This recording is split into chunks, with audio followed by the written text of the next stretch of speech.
श्रीचंद जी पांड्या कूच बिहार, वे पहला प्रश्न करेंगे।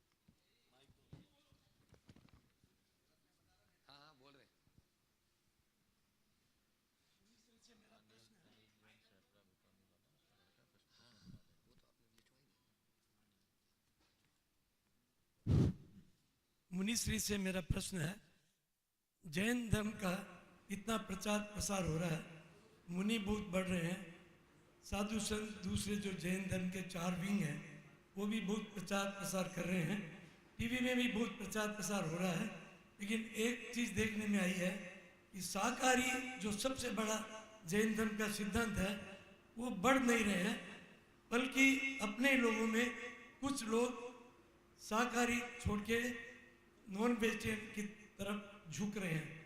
ऐसा क्यों हो रहा है? देखिए, ऐसा है, ये बात बिल्कुल सही है कि वर्तमान समय जैन धर्म का स्वर्ण काल है। इस दौर में जैन धर्म की जितनी प्रभावना हो रही है इतनी पिछले कई दशाब्दियों में नहीं हुई, और साधु संतों का प्रभाव बढ़ा, उनके संपर्क में आने से समाज में भी काफ़ी बदलाव आया।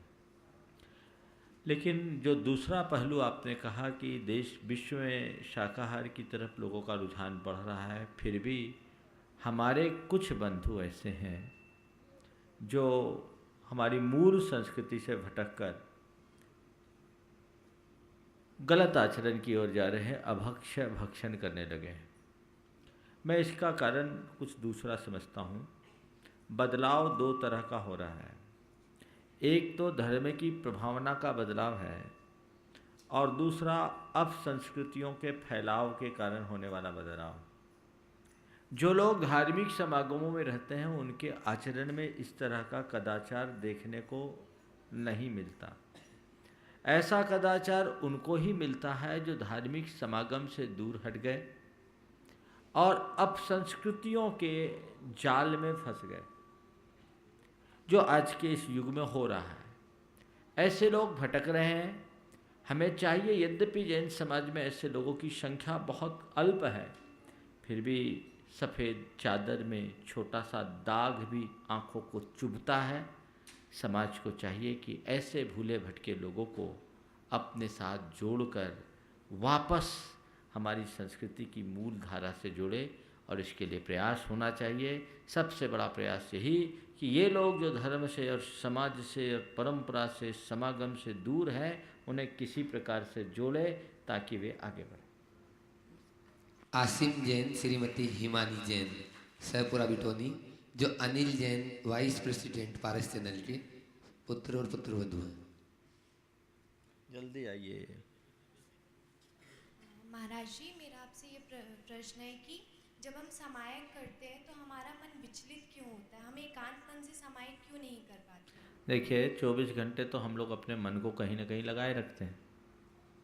जब सामायिक में आप लोग बैठते हो तो आपका मन फ्री हो जाता है, और फ्री हो जाता है तो फिर मन जब फ्री होता है तो इधर उधर भागता है। तो क्या करें? सामायिक मन लगाने के लिए किया जाता है, और आप कहते सामायिक में मन नहीं लगता। ईमानदारी से बोलिए, सामायिक में मन नहीं लगता कि आप नहीं लगाते? पूछो अपने मन से, आप मन को लगाने का प्रयास कितना करते हो? मन को लगाने का प्रयास करिए, मन लगेगा। अपने आप मन नहीं लगता, मन को लगाना पड़ता है। तो क्या करें महाराज जी? बहुत कोशिश करते हैं, नहीं लगता। अगर सम्यक कोशिश हो तो मन जरूर लगेगा, लेकिन सम्यक कोशिश के उपरांत भी नहीं लगता है, थोड़ा थोड़ा प्रयास करो, अभ्यास करो, बार बार मन को रोको। जैसे सामायिक में प्रायः कुछ लोग नमोकार जपते हैं। नमोकार जपते, देखो सबसे पहली बात, मन लगाने के लिए क्या चाहिए? रुचि। क्या चाहिए? जिस कार्य में आपकी रुचि होती है उसमें आपका मन बड़े आसानी से लगता है, और जिसमें आपकी रुचि नहीं होती उसमें मन नहीं लगता, मन उचट जाता है। कई बार लोग पिक्चर देखने जाते हैं और वो इंटरेस्टिंग ना हो तो लोगों को नींद आ जाती, आती कि नहीं आती? तो जो पिक्चर में भी बोरियत है तो नमोकार जपने में भी बोरियत आ सकती है यदि आपकी अभिरुचि उसमें थोड़ी कम हो। तो पहली बात, सामायिक के प्रति अपनी रुचि बढ़ाइए। रुचि, आचार्य समंतभद्र महाराज ने सामायिक के लिए कहा कि व्रत पंचक परिपूर्ण कारण अवधान युक्ते न, ये पांचों पाप जो हमारे द्वारा होते हैं उन सबको साफ करने का एक सशक्त माध्यम है सामायिक। और उन्होंने कहा कि सामायिक करो तो कैसे करो, प्रसन्न धिया, पूर्ण उमंग, उत्साह और अभिरुचि पूर्वक सामायिक करो। अगर आपकी रुचि गहरी होगी आपकी सामायिक में स्थिरता होगी, पहली बात। फिर रुचि के साथ मन को एकाग्र करने के लिए आप थोड़ी सजगता अपनाएं। मन इधर से उधर भागे, मन को लौटाए कि तेरी बात बाद में सुनूंगा, दिन भर तो तेरी सुनता हूँ, अभी मुझे सामायिक करना है, सामायिक करने दे, बाद में बात करें। नमोकार जपते हैं तो नमोकार के पदों को ध्यान करें। नमो अरिहंतानम का उच्चारण करते समय अरहंतों को नमस्कार हो, ये भाव। नमो सिद्धानम कहते समय सिद्धों को नमस्कार हो, ये मनोभाव। नमो आयरियानम कहते समय आचार्यों को, और नमो उपाध्यायनम कहते समय उपाध्यायों को, और नमो लोये सब साहुनम लोकवर्ती समस्त साधुओं को नमस्कार हो। ये अंदर का भाव अगर जुड़ गया तो मन कहाँ भटकेगा। तो कोई भी क्रिया, ये नमोकार मंत्र की जाप हो या तत्व का चिंतन हो, 12 भावनाओं का स्मरण हो या और कुछ, सामायिक का मतलब है आर्त रौद परित्याग तद्धि सामायिकम मतम, उल्टी सीधी विचारधारा से ऊपर उठकर शुभ में अपने मन को रमाने का नाम सामायिक है। तो सामायिक के लिए अभ्यास चाहिए, अभिरुचि चाहिए और आपकी सजगता चाहिए। ये अगर आप तीनों चीज़ें अपनाएंगे तो आपका मन सामायिक में निश्चित तौर पर लगेगा।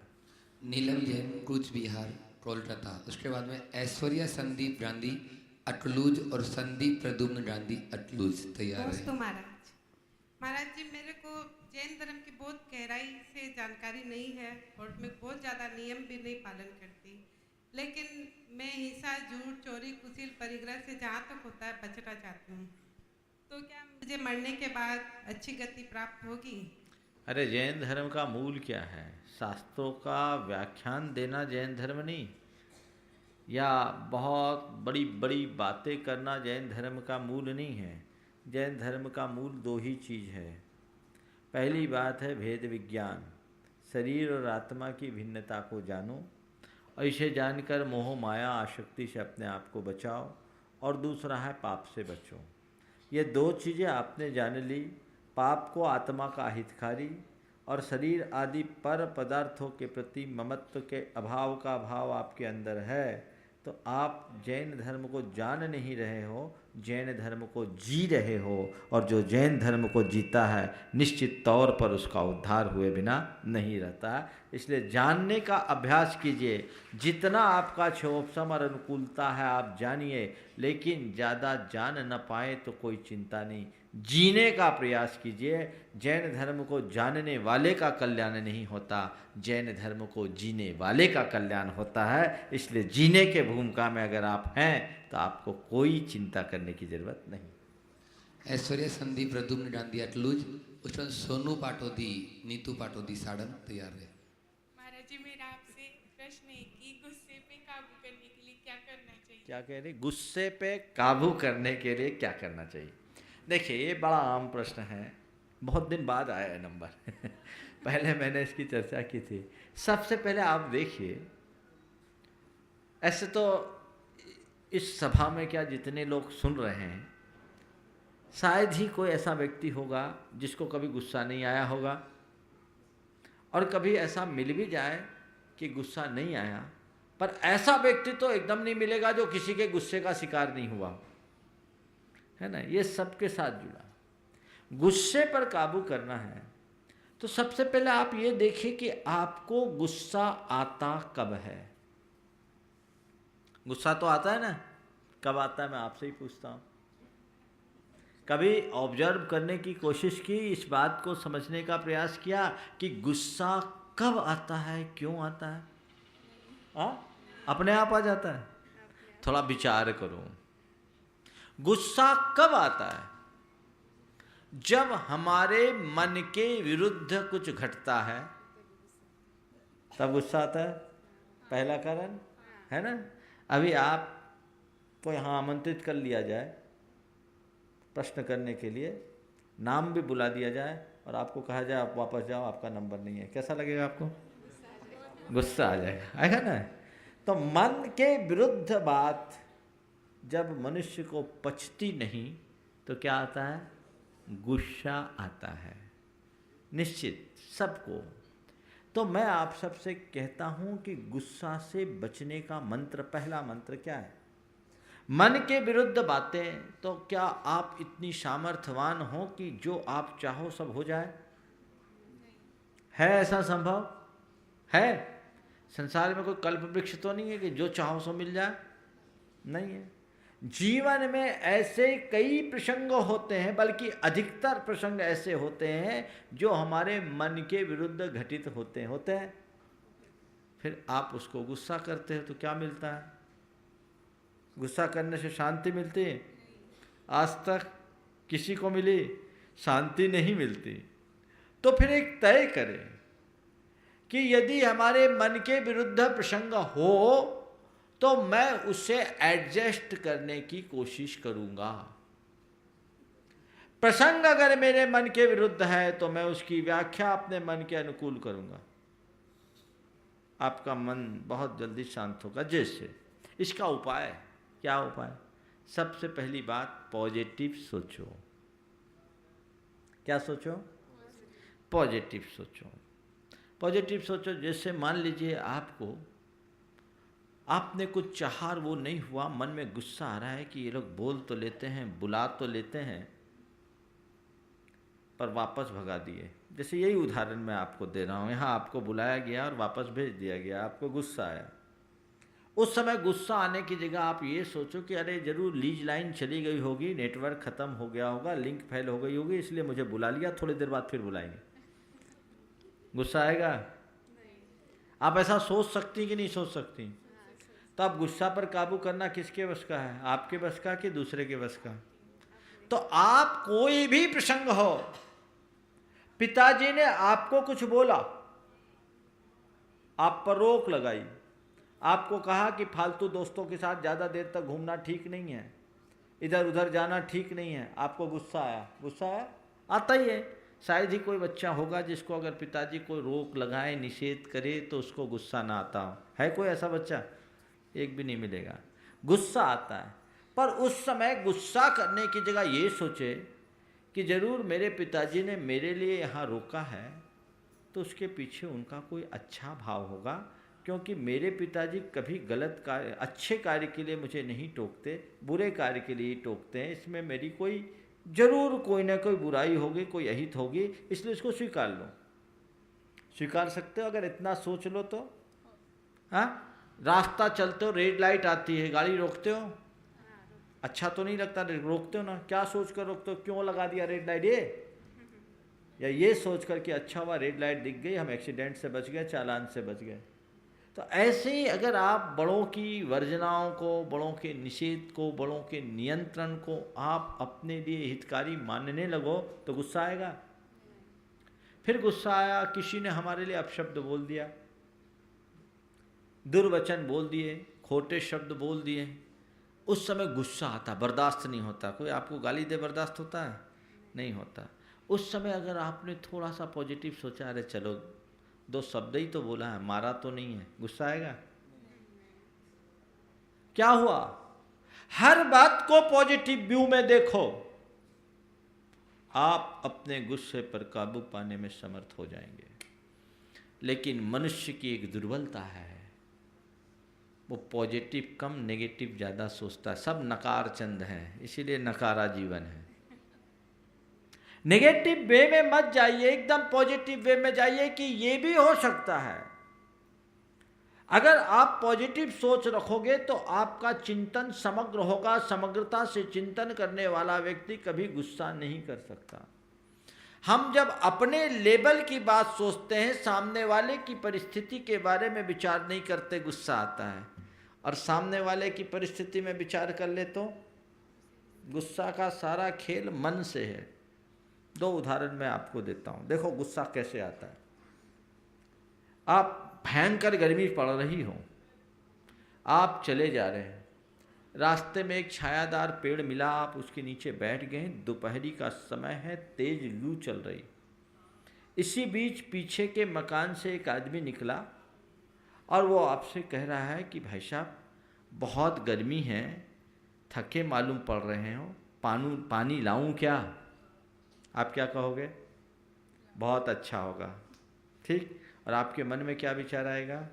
कितना भला आदमी है, थके मुसाफिर को देखकर खुद पानी के लिए प्रपोज कर रहा है, यही आएगा ना। अब वो अंदर चला गया, 15 मिनट तक नहीं आया, अब क्या होगा? हाँ, क्या आएगा? गुस्सा आएगा। क्या हुआ? उनने आपसे, आपके बाबूजी से कर्जा तो नहीं लिया, गुस्सा क्यों आ रहा है? अरे कह के चला गया, अरे नहीं लाना था तो इतना नाटक करने की क्या जरूरत? 15 मिनट से बिठा रहा, अब तो मैं चलने वाला हूं। तभी दरवाजा फिर खुला, सामने आया, बोला भाई साहब माफ करना, मैंने सोचा गर्मी ज़्यादा है, अकेले पानी से काम नहीं चलेगा, तो शरबत बना लूं, इसलिए टाइम लग गया। अब क्या सोचोगे? आदमी है कि देवता? पानी की कह के शरबत ला रहा है और शरबत अभी भी नहीं आया। ये मन है, मन बहुत बेईमान है, वो अपनी बात सोचता है, सामने वाले की बात कभी नहीं सोचता। गुस्सा आता है। आप अपने दफ्तर में हो, आपकी पत्नी ने आपको फोन करके पूछा, कहा कि आज जल्दी आ जाना और बताओ आज क्या खाओ, आज स्पेशल आइटम बनाया है, आप आना। ठीक है, क्या बनाया है? बोले डोसा बनाया है, आप आना, टाइम पर आना, मैं इंतजार कर रहा हूँ। तो ठीक है, पति समय पर दफ्तर से घर आ गया, खाने के लिए बैठा और जैसे ही बैठा उसके सामने थाली आई, उसमें रोटी थी। बोलो अगर आपके साथ ऐसी घटना घटे तो आप क्या करोगे? ईमानदारी से बोलना। पत्नी ने खुद आपको आमंत्रित किया है डोसा खिलाने के लिए और आप जब थाली पर बैठोगे तो वहाँ आपके लिए डोसे की जगह रोटी मिलती है, तो क्या प्रतिक्रिया करोगे? बोलो। हाँ हाँ, बोलो तो भाई। हाँ, गुस्सा करोगे? अगर पत्नी भारी होगी तो मन महसूस के रह जाओगे, ये हो सकता है। नहीं, गुस्सा तो आएगा, आएगा ना, आएगा। अब आपने गुस्सा करना शुरू कर दिया, फायर हो गए।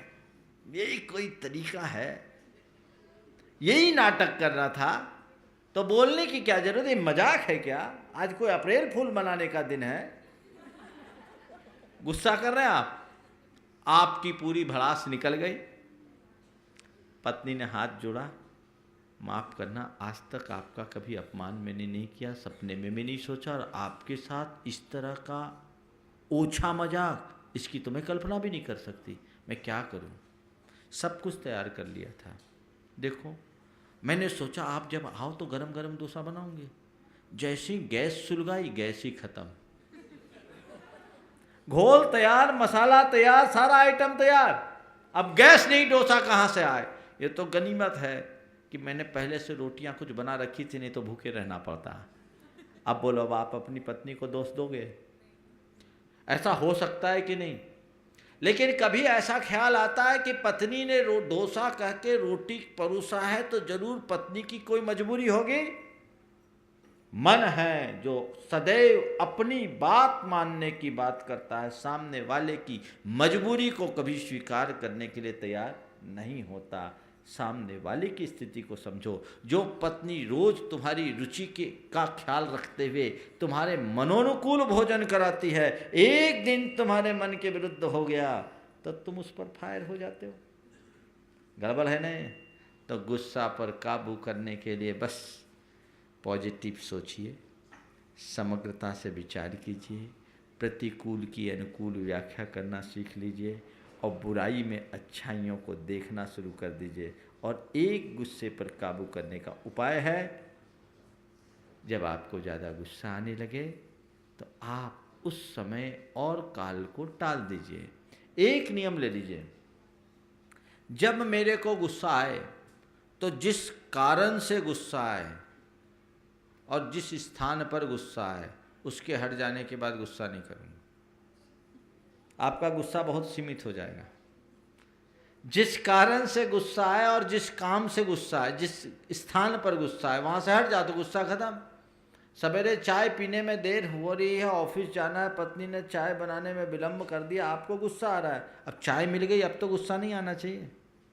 आप खाने के टेबल में गुस्सा किए, उसके बाद वो गुस्सा अपने दफ्तर तक लेके जा रहे हैं, ये तो ठीक बात नहीं। कम से कम इतना कंट्रोल करो। यदि इतना भी कंट्रोल कर लेते हो तो आप अपने जीवन में बड़ी कामयाबी हासिल कर सकते हो। आगे चलिए। महाराज जी की चरणों में त्रिवार नमस्तु। मैं संदीप प्रद्युम्न गांधी अकलूज से। महाराज जी, हम संसारी जीव है, लेकिन संसार करते करते बहुत विकल्प आ जाते हैं। उदाहरण तौर देना पड़े तो कभी कभी अपने घर का कोई बीमार पड़ता है, कभी कभी दोस्त का कोई बीमार पड़ता है, कभी कभी बिजनेस में घाटा आता है। तो ये सब देखते हुए सोचते हुए मन की शांति चली जाती है और मन अप्रसन्न हो जाता है। आपका आशय समझ गया। आप पूछ रहे हैं जीवन में जब कोई प्रतिकूल संयोग आए तो उस समय अपने मन में स्थिरता कैसे लाए। आपके पूरे प्रश्न का सार कुल यही है ना। हाँ जी। चलिए, अब विस्तार मत दीजिए।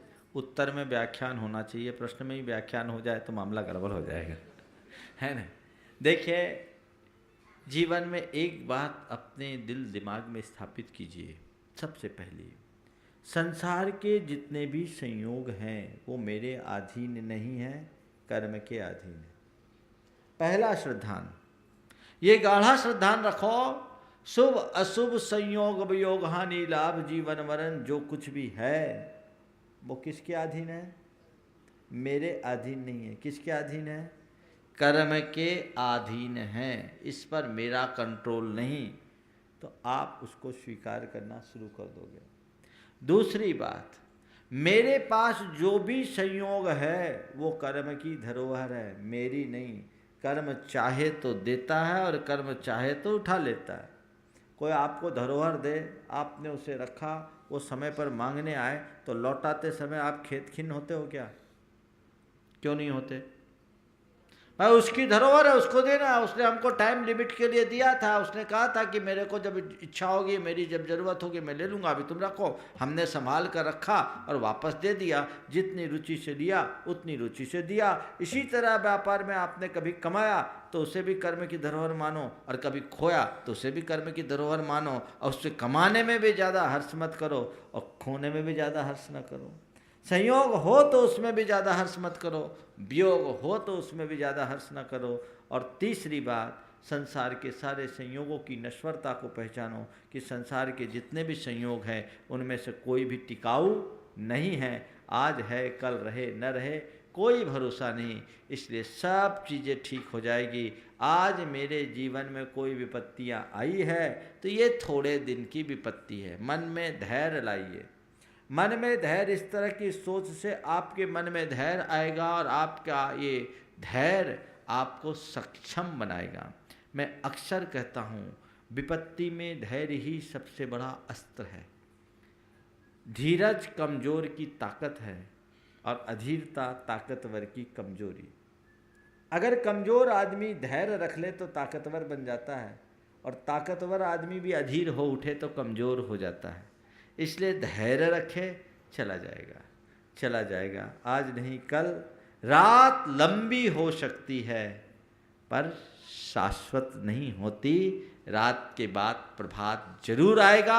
आशावादी बनिए, पॉजिटिव सोचिए, आपका मन कभी अशांत नहीं होगा। सोनू पाटोदी साड़म, नीतू पाटोदी साड़म, उसके बाद में श्रीमती सीमा प्रद्युम्न जैन दिल्ली तैयार रहे। जल्दी। नमोस्तु महाराज जी। महाराज जी, हम मंदिर में प्रवेश करते समय ओम जय जय निश्चय निश्चय निश्चय क्यों बोलते हैं? ओम जय जय निश्चय निश्चय जो हम लोग बोलते हैं, निश्चय निश्चय निश्चय का मतलब है निकल जाए, निकल जाए, निकल जाए। क्या निकल जाए? मंदिर में जो घुसे हुए सब निकल जाए। ऐसा ही कहा जाता है, जो देवी देवता यहाँ आए सब हट जाओ, कहीं जा रहे हैं टर्निंग आ रही तो हॉर्न बजाते आप लोग साइड दो। तो कुछ अदृश्य शक्तियाँ होती है। बचपन में हमको यही बताया गया कि मंदिर में बहुत दिव्य शक्तियाँ होती है, वो उनको व्याघात हमसे ना हो, व्यवधान ना हो, इसलिए निश्चय ही बोलते हैं। लेकिन इसका एक आध्यात्मिक अर्थ है, मुझे समझ में आता है। मंदिर में हम जा रहे हैं तो अपने आप को भर कर आने के लिए जा रहे हैं, और भर कर के हम तभी आएंगे जब हम पहले से अपने आप को खाली करेंगे। अगर हमारी झोली में गंदगी भरी है तो हम अच्छाई के फूल उसमें कैसे भरेंगे? इसलिए उस समय निस्सही का जब हम उच्चारण करते हैं तो कहते हैं मेरे मन के विकार निकले, मेरे वचन के विकार निकले, मेरे शरीर के विकार निकले। 60 में कहें मेरे अंदर की सारी नकारात्मकता निकल जाए, निकल जाए, निकल जाए। और फिर जब दर्शन बंदन करके बाहर आते हैं तो क्या बोलते हैं? असही बोलने का विधान तो है, लेकिन ये बताओ इस सभा में कितने लोग मंदिर से निकलते समय असही बोलते हैं? कितने? 2, 3, 4 हाथ, 5 हाथ, 6 हाथ उठ रहे हैं। पुरुषों में तो एक भी नहीं, 1, 2 निकला। बताओ कितने पीछे? तुम लोग गिनती नहीं है। असही जैन साहब हाथ उठा रहे। ये क्या है? असही का मतलब क्या है? मंदिर की सारी पॉजिटिव एनर्जी मेरे भीतर आ जाए। तुम लोग खाली आते हो मंदिर से, कुछ लेके ही नहीं आते। अब मंदिर जाओगे तो आते समय क्या बोलोगे? जाते समय निस्सही 3 बार बोलो, आते समय असही 3 बार बोलो तो भर के जाओगे। समझ गए? ये रास्ता है, लोग नहीं बोलते, ये एक चूक है। आगे। नमोस्तु महाराज जी। महाराज जी, हम छोटे बच्चों को अपने अच्छे भविष्य के लिए उनको दूर भेजते हैं, तो क्या उनसे उनको जो प्यार मिलना चाहिए वो तो उससे वो वंचित हो जाते हैं, तो क्या हमें दोष लगता है? देखिए, अगर किसी के हित की कामना से बाहर भेजते तो बुराई नहीं। दूर भेजने की व्यवस्था आज की नहीं, पुरातन काल की है। पुराने समय में गुरुकुल प्रणाली थी।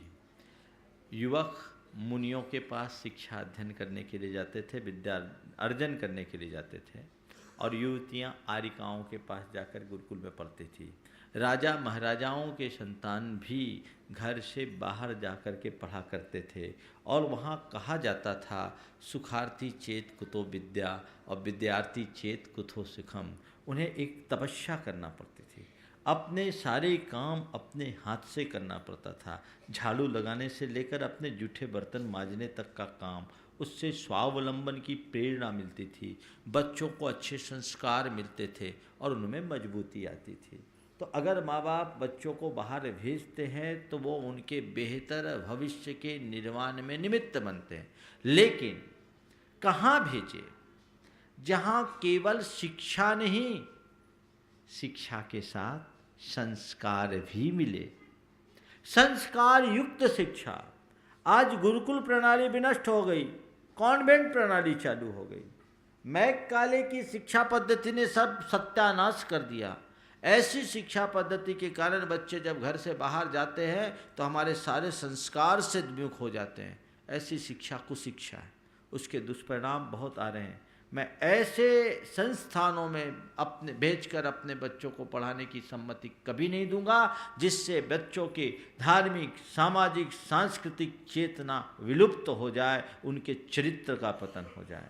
अपने बच्चों को भेजो तो आचार्य गुरुदेव के आशीर्वाद से संचालित प्रतिभा स्थली जैसे संस्थान में भेजो, जहाँ पढ़ने वाली बच्चियाँ अपना जीवन निर्माण कर रही है, आज प्रगति के सोपानों पर चढ़ रही है, उनका चरित्र कितना गढ़ रहा है, वो संस्कार युक्त शिक्षा है। जाकर देखिए, गुणवत्तापूर्ण संस्कार युक्त शिक्षा, जहाँ पढ़ने के बाद बच्चे बौद्धिक स्तर पर ही नहीं, भावनात्मक स्तर पर, चारित्रिक स्तर पर, धार्मिक स्तर पर मजबूत होते हैं। और ऐसे बच्चे जब निकलकर बाहर आते हैं तो अपने परिवार, समाज और धर्म की प्रभावना में बहुत बड़ा स्थान रखते हैं। इसलिए अपने बच्चे के अच्छे भविष्य के लिए अगर अच्छी जगह भेजो तो कोई बुराई नहीं है। उनके साथ आपका संपर्क भावनात्मक बना रहे और बीच बीच में बच्चों से अपना जुड़ाव सीधे उनके आने जाने का बना रहे तो बच्चे कभी नहीं बिगड़ते, उनका जीवन बनता ही है, बिगड़ता नहीं। श्रीमती सीमा प्रद्युम्न जैन, दिल्ली। प्रद्युम्न भाई के लिए बता दूं कि गुणायतन से तो जुड़े ही हैं, प्रसिद्ध वास्तुकार भी, ज्योतिषाचार्य भी हैं और तोड़ने की बात नहीं करते, जोड़ने की बात करते हैं। सीमित शब्दों में यही बात करूं। प्रद्युम्न जी, सीमा जी पहले पूछ रही है। सीमा जी। नमोस्तु महाराज। मुनि महाराज को आहार के लिए परगाने की प्रक्रिया का क्या मतलब है? मुनि महाराज कौन कौन सी विधि निर्धारित करते हैं और इसकी शुरुआत कैसे हुई? देखिए, मुनि महाराज को पड़गाहन की जो प्रक्रिया, इसको बोलते प्रतिग्रह। प्रतिग्रह का मतलब होता है पूर्ण आदर, श्रद्धा युक्त सम्मान के साथ आमंत्रण।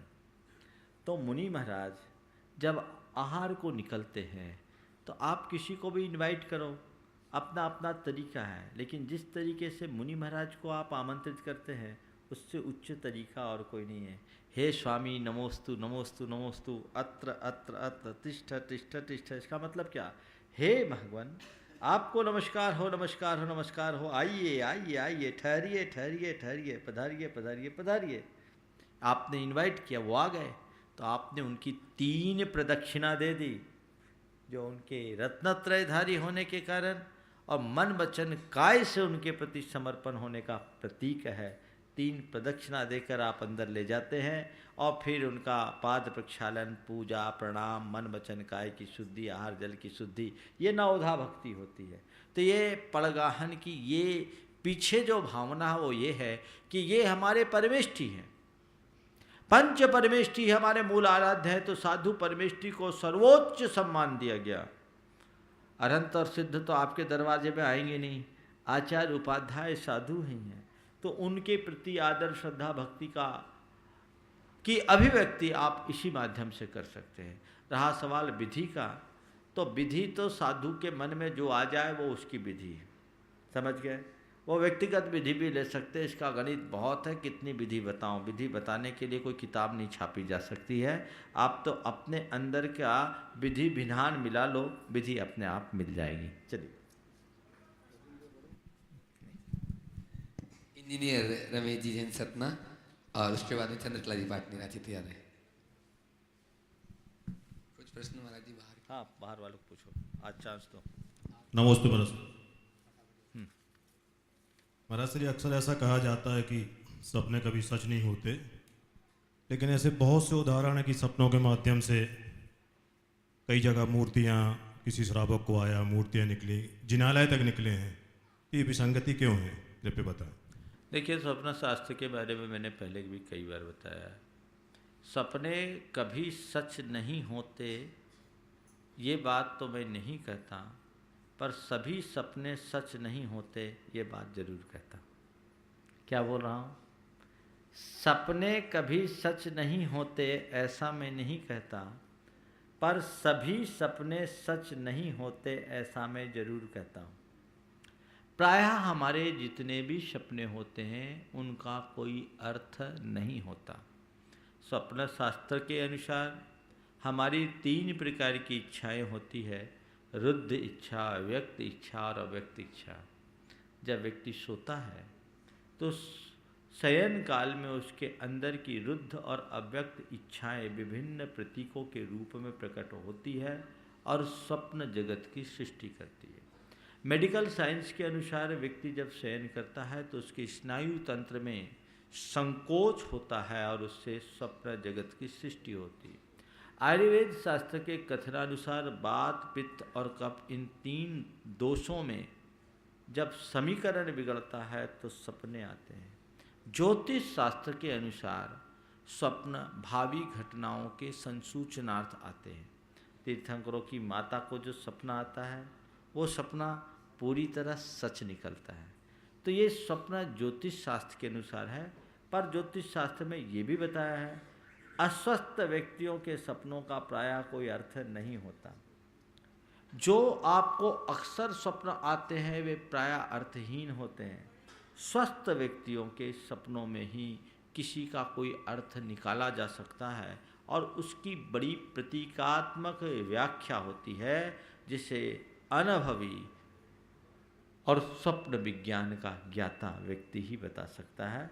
इसलिए सपने को सपना मान करके ही टालना चाहिए। आगे श्रीमती चंद्रकला पाटनी राजी। नमोस्तु महाराज श्री। महाराज श्री, वीतरागी कुछ लोग कहते हैं कि वीतरागी भगवान कुछ देते लेते नहीं है, लेकिन सरागी देव सब कुछ देते हैं, तो उन्हीं को पूजें, तो उनका ये भ्रम कैसे मिटाया जाए? वीतराग कुछ नहीं देते, सरागी देते हैं, उन्हीं को पूजे, उनका भ्रम कैसे निपटाएं?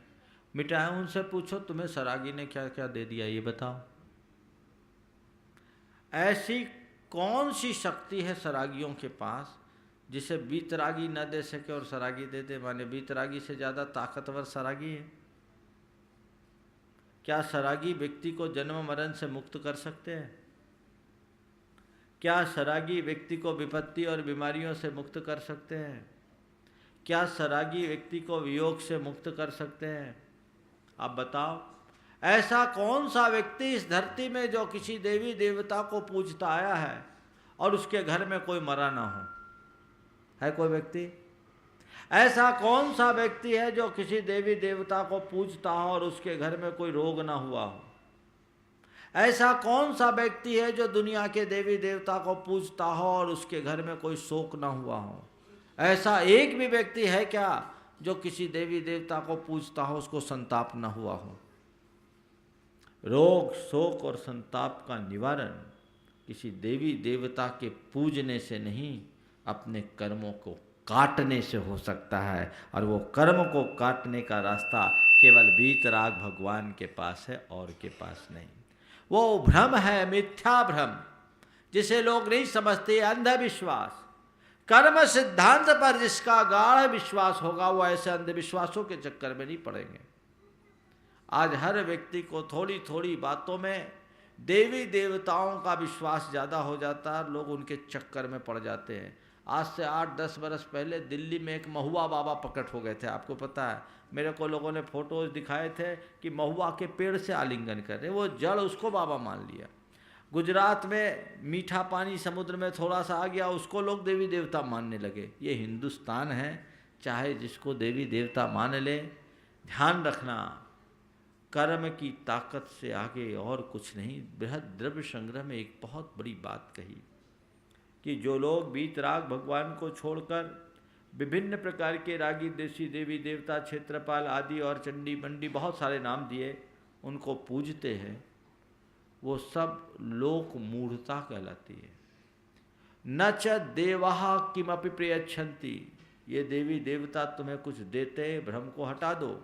रावण ने बहुरूपणी विद्या सिद्ध की, राम ने कोई विद्या सिद्ध नहीं की। कौन जीता, राम की रावण? कंस ने कात्यायनी विद्या सिद्ध की, श्री कृष्ण ने कोई विद्या सिद्ध नहीं की। जीत किसकी हुई, कंस की या कृष्ण की? समझ गए? ये उदाहरण दिया वहाँ। तो ये चीजें समझिए और इस प्रकार के थोथे विश्वासों से मुक्ति पाइए। सम्यक्त की राह पकड़ोगे तो संसार से पार उतरोगे, और मिथ्यात्व पोषक क्रियाएं करोगे तो संसार को बढ़ाओगे। तो ये सब मिथ्यात्वर्धनी क्रिया है, जो संसार बढ़ाने वाली क्रिया है। इससे अपने आप को बचाकर चलना चाहिए। मेरे पास 2 दिन के जो शंकाएं लोगों के आते हैं, आज वो पर्ची मेरे पास आई है। बहुत सारे लोगों की शिकायत रहती है कि हम लोगों को अवसर नहीं मिलता। उनके प्रश्न मेरे को दिए, जल्दी जल्दी मैं करता हूँ। नमोकार मंत्र लिखित चांदी के सिक्के बेचकर यदि धर्म की चांदी की वस्तु ले ले तो क्या दोष है? अरे नमोकार मंत्र लिखित चांदी के सिक्के बेचो क्यों, रखे रहो, धरोहर है। वो एक यंत्र की भांति घर में रखो। तुम्हारे घर में ऐसी दशा तो नहीं होगी कि मंत्र के सिक्के बेचने की नौबत आ जाए। ये ठीक बात नहीं है, नहीं करना चाहिए। जिनवानी में अगर दीमक लग जाए और यदि जीव लग जाए तो कैसे साफ करे जिससे जीव हिंसा ना हो और जीव ना पड़े, उसके लिए क्या करे? रितिका जैन ने कोलकाता से पूछा, मैं क्या करूं? जिनवानी ऐसे रखो कि दीमक ही न लग पाए। जो घर में जिनवानी दीपक लग रही यानी उसके घर में जिनवानी रखिए, कोई स्वाध्याय करने वाला नहीं है।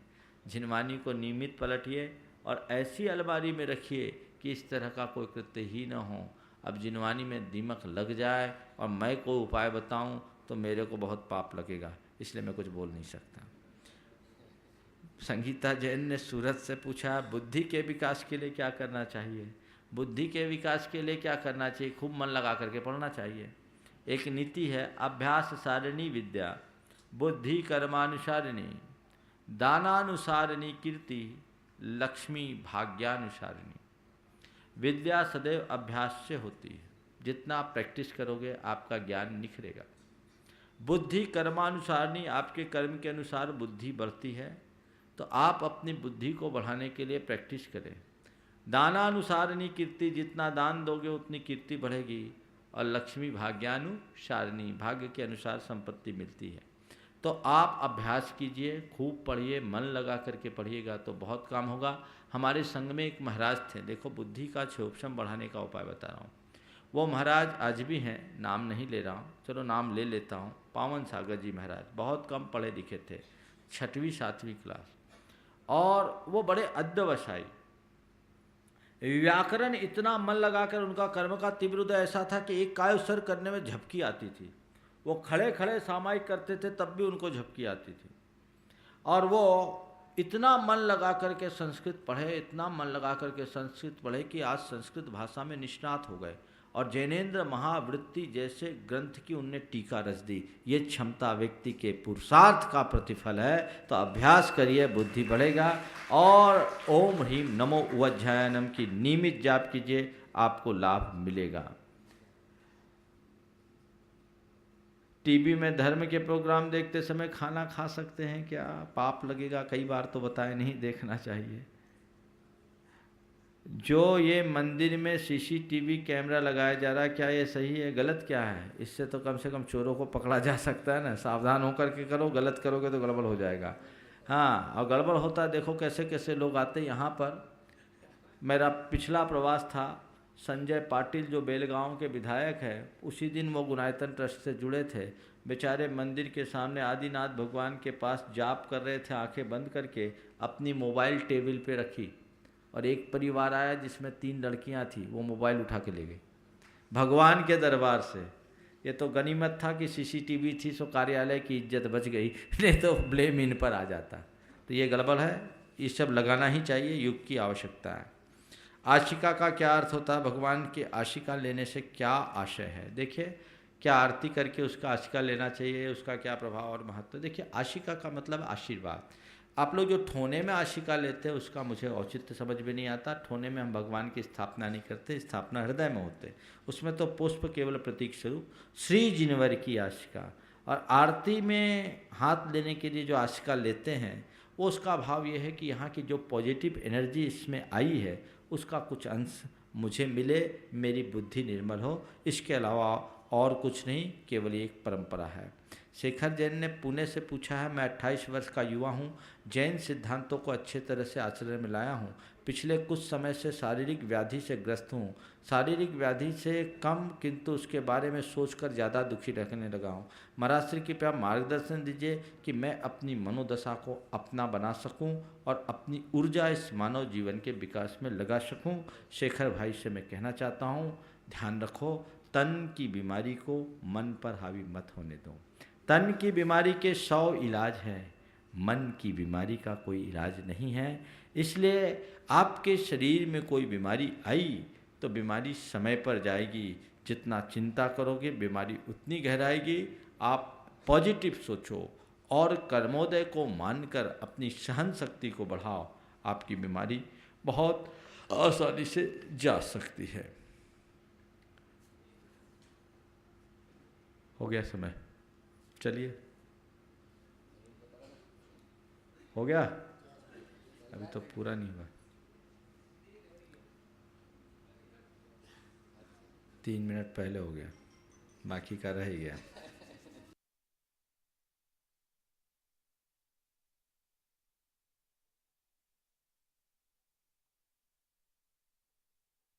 जोड़ने का प्रयास किया जाए।